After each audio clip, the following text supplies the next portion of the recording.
now to be obedient. And I personally can't stand here and say that that apple's going to turn into an elephant someday and consider that as obedience. So, going back to Devarim, and anybody wants to talk about camp, I got more than enough stories and pictures and skits. You missed a lot of good ones this year, by the way, just saying. We have some very talented kids. I know y'all believe that already, but until you get to see a group of them together that actually have true talent, it's amazing. I mean, it's truly amazing. Okay, so Deuteronomy chapter 1. By the way, what does Deuteronomy mean? Words. Words. Whose words are these? Yahweh's. Okay. Who is putting it out there for us? Moses. Moses. Actually, Of course. That's right. That's what I was getting to. Because actually, I have a discrepancy in what Moses says in this. I'm sorry? I have a discrepancy with what Moses says in here, 137, we'll get to in a minute. Because actually, he states in here, also the Lord was angry with me for your sakes, says thou also shall not go in hither. But anyway, we'll get into that in a minute. But so we're looking at here at Deuteronomy chapter 1. And we know that this, just by calendar of events, this is roughly the last 36 days of Moses' life, right? And he is getting up there and he's basically telling them, all right, sayonara guys, guess what? You've done it 40 years with me. You did it pretty wrong. And now you get to go do it with somebody else. Okay? Do it right this time. That's right. And he is. He's saying, do it right this time. He's saying, why won't you just listen? You know, why won't you just listen? It makes sense. It's not like it's hard. They differ from that. They think it is. But he's just telling them, he's like, why are you trying to lay this out as it's so difficult? Because we even get to see in here that chapter 1, verse 7, well, let's go verse 6. Verse 6, 7, and 8. The Lord our God spake unto us in Horeb, saying, Ye have dwelt long enough in this mount. Turn you, and take your journey, and go into the mount of the Amorites, and also and unto all the places nigh thereunto, in the plain, in the hills, and in the vale, and in the south, and by the sea, and to the land of the Canaanites, and unto the Lebanon, unto the great river Euphrates. Behold, I have set the land before you. Go in and possess the land which the Lord sware unto your fathers, Abraham, Isaac, and Jacob, to give unto them and to their seed after them. Okay, right here, God has just laid out what? The boundaries of the promised land. Now, you tell me, does God need boundaries? No. the whole earth is his. That's right. I guess The not. whole earth is his. At this mount that they're at, could that have been the promised land? Could he have snapped his fingers and things have just turned into the promised land? He could, but he didn't. His power could have done that, but his will and his order wouldn't have ever done it, right? Right. Couldn't. So he couldn't do it. Couldn't because it would have been against his nature. Right. That's my point. Yeah, He because was he a would have man been of- violating covenants he had made with others. Absolutely. He laid out the boundaries when? In the beginning. From the beginning. And then he did it actually with his voice when? To Abraham. He laid out the covenant to Abraham himself. He said, guess what? Where your feet trod, this shall be your land, this shall be your seed's land. And Abraham's going, cool. Yeah. Do a lot of traveling. Yeah. Now there again, could he, now let's look at his omniscient power, okay? Could he have made it any other place? Yes. Without the covenant being in place already, he could have made it any other place on the earth. He could have made it at the bottom of the sea and it still would have worked. We know that to be fact, right? But here's the thing, is that he's laying out the boundaries. Yahweh lays out the boundaries of the land. Why? What? Why is he laying out the boundaries here? Why is it that Moshe is going over the boundaries of the promised land? So they know what to pick. Okay? Second generation. These are the people that haven't heard mouth to mouth from the Word of God, right? They haven't heard His actual voice. They didn't actually stand up and say, everything you say, we will do. So He's laying it out so that they know what land to take. Because here's the thing, were there a lot of people all over the place? Yes. There were a lot of people that, frankly, they were scared of. But there were also a lot of people that they were going to have to come across that they could not take their land. Why? Because they had a covenant. They already had a covenant too, right? So we like to think, well, we're with Israel. We have the only covenant. No. We're not. Okay? We know that Lot received a covenant. We know that Esau received a covenant. We know someone else did too.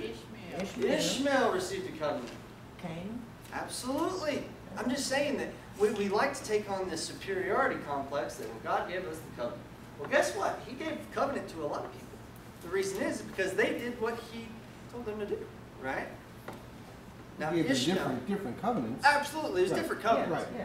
There's different covenants. We know that Ishmael, was it his fault that Hagar was his mother? No. No. But we know that God gave him a covenant. Well, because he was Abraham's seed, Absolutely. Yeah, just not the seed. that kind of goes back to why is He laying out here these exact borders though? Because did He lay out those borders to Abraham? And I mean, just a basic level, again, like we reiterate, He's a God of order. Okay. It's okay, you want to know where to go? Well, don't just keep wandering until you get tired and then that's it. Here, I'm going to tell you exactly where it is so that, and almost even like we got a few weeks ago with Rico, this is a legal document also. Sure. In the Times, there's legal language in here that spells out this legally is your property, your dividing lines, and it was part of his. I get what you're saying. My question is, why? And it's the big question that Christopher asked me about everything right now. Is why? Why, Dad? Why? And he asked me yesterday, he's like, why is your truck silver? Why's your truck? Why's it silver? I didn't honestly know how to answer that because then it was going to turn into, well, why is paint silver? Well, not all paint silver. Why is not all paint silver? Well, and then, you know what I mean? And then it's like, well, what is color? And then it goes into this big, long question of whys. That's not what I'm trying to get to. There's an actual specific point I want to get to. And you're right. This is a legal document. He's laying it out in specific form, but it's for a reason. He's not just laying it out so that they know that, oh, well, here's the line and I cannot cross over it. He's doing it for another reason. Yes, sir. Well, I read somewhere that when Peleg was there, they divided all of the land according to what they were supposed to go to. Okay. And the Canaan came into land that was not supposed to be his. And so this was a curse on Canaan, because he took land that was not his to start with. Okay. And it had already been given to Shem. Okay. All right. And so it was just a matter of time till he was kicked out anyway. Okay. That goes along with what I'm trying to get to is why. I'm going to go ahead and answer the question because we could be on this for a while. The answer to that question is it was for belief. When you're told you just want a large sum of money, yay! What does that mean? Nothing till I see it. Nothing till you see it. Well, large sum of money to some person like me, or Christopher, I'm going to bring him up for another example. Large sum of money for him is a quarter. Oh my gosh, he goes nuts over a quarter. How much more excited are you about a quarter? You're not, but if you're told you just won $1 million, it's going to be paid out to you $5,000 a day, $5,000 a week for the next 20 years. Okay, that's more exciting, right? It's for a belief factor, guys. This is why he lays it out this way. It's because he's already having to deal with the children of Israel on what? Their disbelief. He's already having to deal with them on their disbelief level. They already don't believe that we're going to go in here and take this from giants. Are you kidding me? That's not what I wanted to do. That's not what I signed. Why did y'all do this to us? You know, they're cursing the parents that just died. You know? It's why we get descriptive. You know, it's a land, what? It's a land of milk and honey. Okay. There's little things, and then boom, they go in and they actually bring them back. The evidence of the fruits and things that it really is a blend that's blessed. Again, to increase their belief. Right, absolutely. That's whole, you know, different levels of justifying their belief, Sure. giving them different things. All right, definition of belief. What you Everybody's got accept as one. true? Everyone's got a definition of belief. Belief, as far as what I found, was aman, amuna, right? And Strong's 539, I believe. No, it doesn't really matter. But that's the way I looked it up. And the reason I looked it up is because I actually wanted to go into every reference of disbelief, not belief, but disbelief. Okay, and I only picked out a few of them, but it's funny. It's funny that every time we have disbelief, something happens. Every time. Okay, the first time we see disbelief was well, not the first time, but the first time it's actually laid out as disbelief or aman. There you go. Is Genesis 45:26. Jacob's heart fainted because he didn't believe his sons that Joseph was still alive. Okay. Now here's the funny thing about that. Jacob's heart fainted. I thought he was Israel. Wasn't he Israel at this point? Hadn't his name been changed by God at this point? Yeah, Why in the world would he be known as Jacob at this point? character. He was obviously He was dealing with exhibiting. flesh. He's dealing with his flesh. He's dealing with disbelief. He's dealing with disobedience too. Okay? We know in Exodus 4:1, Moses questions Yahweh and tells him that he must be wrong. He didn't believe Yahweh. He's like, what happens if I show up and the children of Israel, they say, we don't believe you because you weren't sent by him. God's just told him, go to my people and tell them that, I just talked to you and come with me. Basically, that's what he told them. This is a summary. I can tell you, he didn't say if they won't believe. Louder, what? They won't. They won't believe. Right. Well, he's laying out, right. He's like, you're wrong. They won't believe. Right? Is God saying that, though? No, he was God didn't even give him the signs saying yet. opposite of what God Right. said. He's saying the opposite of what God said. Right. We dealt with that with Balaam and Balak, right? He's saying the opposite. Then we go to Exodus 4:8 and 9. Yahweh answers Moses' disbelief with belief, an outward sign of proof. He's basically telling him, okay, if you're not going to believe that they're going to believe you, all right, then I'll give you an actual sign of proof. Here you go. And they said, but wait, if that doesn't work, because he's saying, no, this still isn't going to work. They're not going to, any of these guys can do this stuff. No, this isn't going to work. He says, okay, I'll give you another sign of belief. And then he actually gives him the third sign of belief. There's 3 signs of belief that he gives him. And these are things that he can actually pull out and show the people, the children of Israel, to show them that he is from Yahweh. Right? How many signs of belief did he have to use on the people? 2. Hmm? 2. No, What? not on the people of Israel, not on the children of Israel. 1. 1. But even then, There was the serpent. he didn't even have to do that though. Because when he went to the children of Israel, It doesn't say it. right, doesn't say that there was a sign. He just said it. Right. But So that's what I'm saying. Who was the proof for? They knew who it was. Who was the proof for? Egypt, their nation. It's for Moses. Then build him up. He's like, I'm sending my warrior into battle. I can't have him going off half scared. Have to give him something to boost his confidence a little.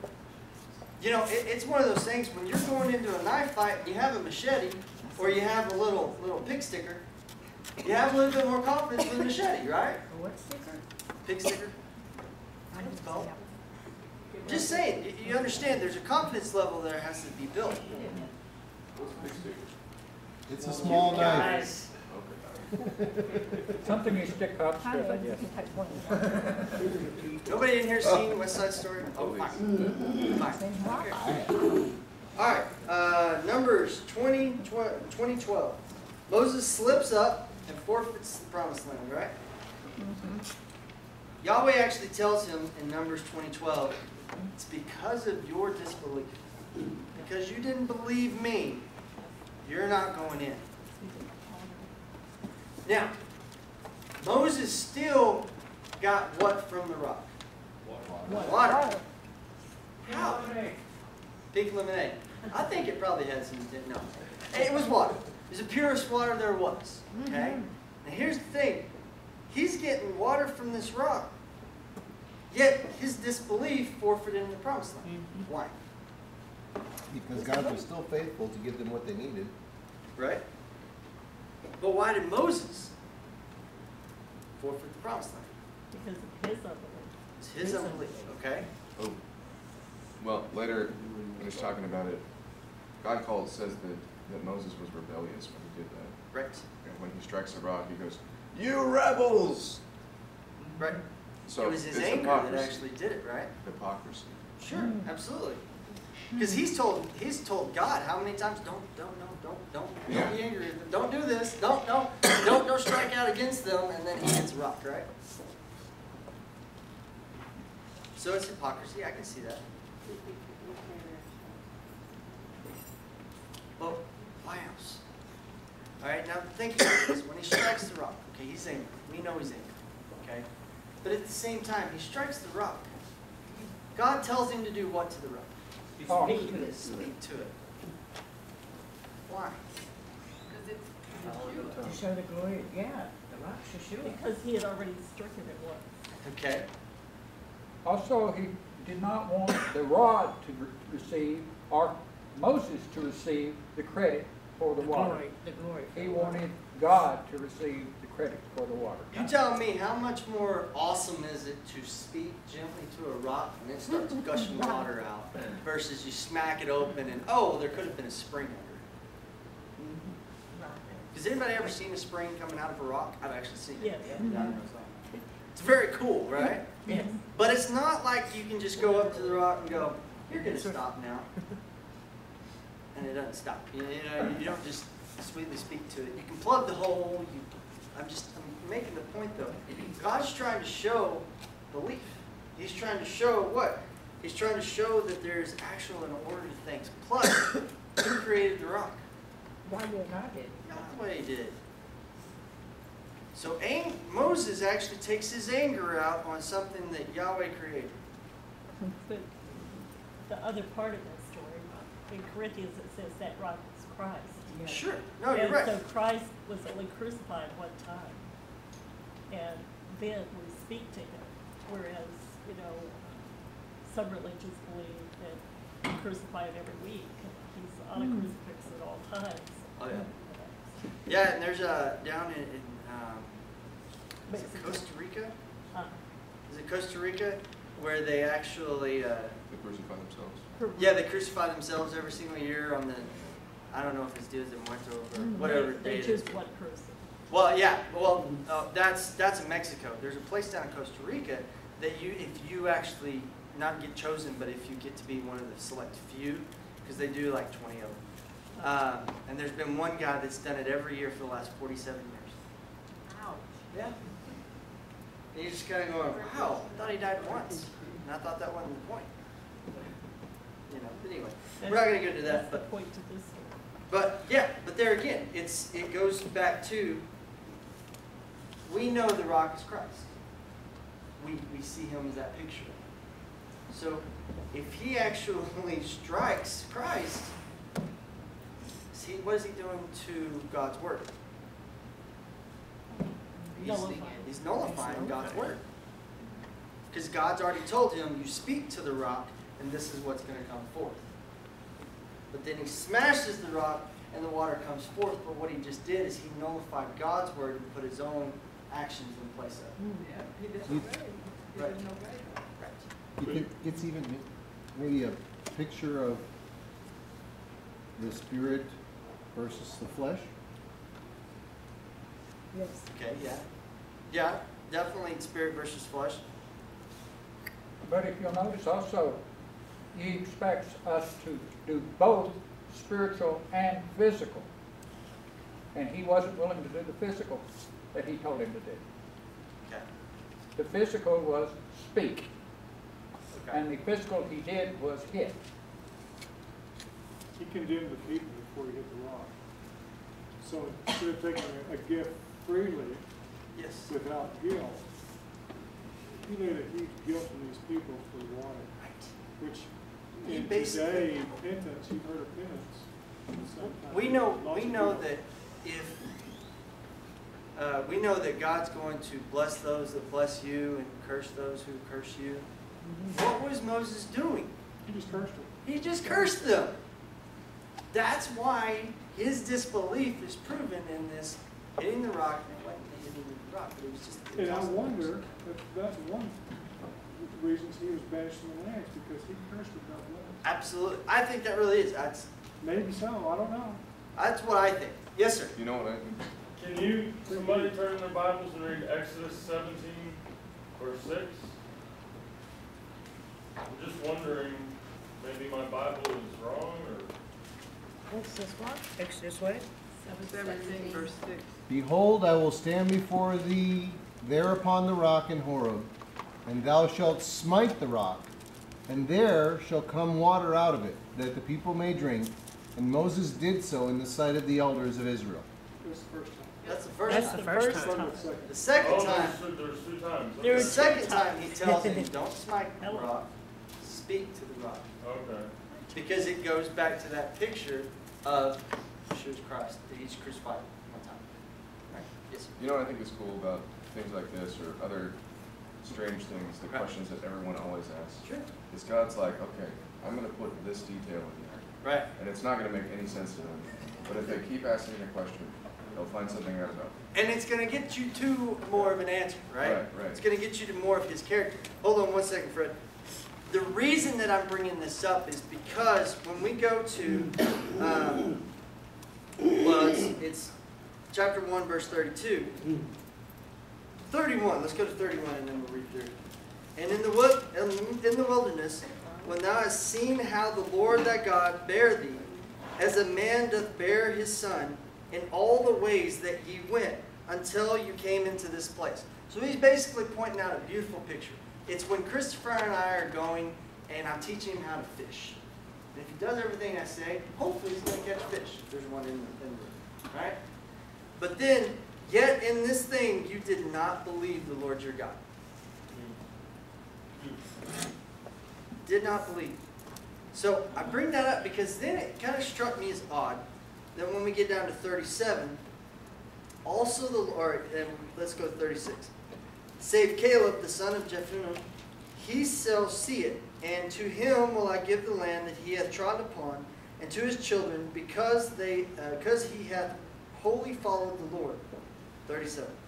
Also the Lord was angry with me for your sakes, saying, thou also shall not go in thither. That's where I get the point of what you and I are talking about, Jim, in the fact that he cursed the people. He's saying the Lord was angry with me for your sakes. He did like we all did. He blamed the people for Right. he had done. Also, to be honest with you, he really couldn't allow Moses to go into the land because then they would have worshipped Moses. Well, he never promised Moses he was going into the land anyway. No, but what All I'm he saying promised is that Moses was he was going to bring Moses, people if out. Moses had gone in, Moses would have been God to them. Yeah, And also, and Aaron, yeah. So- I disagree with that, but that's just me. But go ahead. But I think that he knew all along that Moses would blow it. Oh, sure. Oh, sure. And that he would not, but he says he will, until leading them over there, you will be a God to them. But he could not allow him to come in because then he would have been a God to them inside the land. Okay, the only reason He was a god to Pharaoh. He already led him on this way. the only reason I have a little bit of disagreement with that is because we actually know that the people have seen his faults. They've also basically crucified him in talk already, more than once. They've already come murmurings of "we're going to kill you." Right. You know, we know that his position is this fluid activity all the way to this point. I think that the reason that he didn't go into the land, not just because of his disbelief, was because it also had to be turned over to the next generation. How did he be turned over to what? To the next generation. Oh, the emotion. And the reason I see that is because it also has to do with what we see when Moses is actually scared of King Og. If you read the writings on the King Og, okay, there's speculation that he was over 500 years old, that he was actually one of the Rephaim, and that he actually went into battle with Abraham to get Lot back. That's the first battle that Abraham does, Og and Sihon. So I'm just saying, there's a lot of speculation here, and that's why though it also why does it point out though that all these people that their older people are being wiped out?